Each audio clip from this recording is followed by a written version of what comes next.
ঢাকা বিশ্ববিদ্যালয়ের শিক্ষার্থীদের প্রতিদিনের ভরসা হল ক্যান্টিন। এই ক্যান্টিনে ঢুকে স্বাদে নয় ঘ্রাণে নয়, প্রথম যে ধাক্কাটি লাগে সেটি হচ্ছে মানে এবং দামে।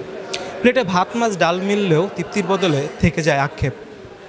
দেশের সর্বোচ্চ বিদ্যাপীঠ ঢাকা বিশ্ববিদ্যালয়ের আবাসিক হলের ক্যান্টিনগুলোর খাবার নিয়ে দীর্ঘদিন ধরে রয়েছে শিক্ষার্থীদের নানা অভিযোগ।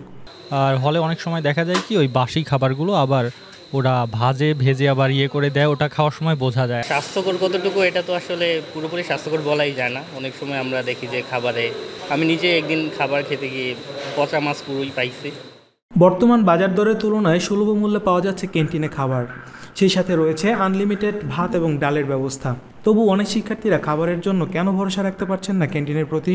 অনেক সময় চুল, এই ধরনের কাঁকড়া, ঝিনুক, শামুক, এই ধরনের অপরিচ্ছন্ন খাবারও তো এক পর্যায়ে আর কি আমার আর রুচি উঠে গেছে ক্যান্টিনে খাওয়ার। আমি গত মনে হয় 10-12 দিন থেকে ক্যান্টিনে আর খাবার খাই না। আমি শিক্ষার্থীদের এই অভিযোগ নিয়ে ক্যান্টিন কর্তৃপক্ষের রয়েছে ভিন্ন মন্তব্য। সম্ভব না, আমি ক্যান্টিন ছেড়ে দেব। অবশ্যই লিখিতভাবে দরখাস্ত জমা দিয়ে দিয়েছি। এই টাকা আমার পোষায় না। সকালে মজার বর্তমানে আগে বস্তা ছিল 1400-1500, বর্তমানে বস্তা হলে 2400-2500। 300 বড়া বেচলে 2 টাকা কারিগরের বেতন হয়।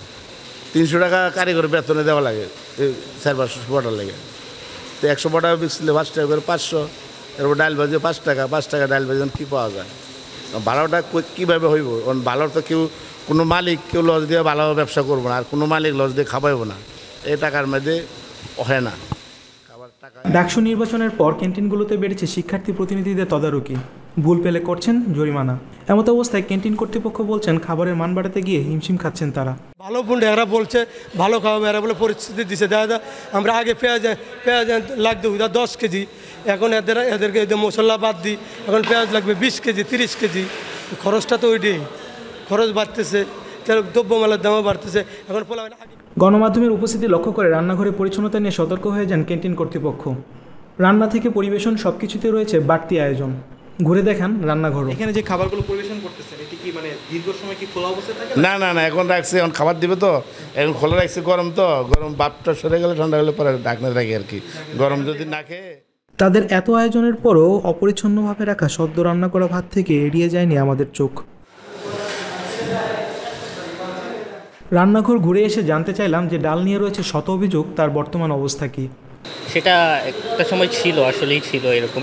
ডালের মানটা উন্নত হয়েছে, মানে খাওয়া যায় ভালোই, আমার কাছে ভালোই মনে হচ্ছে।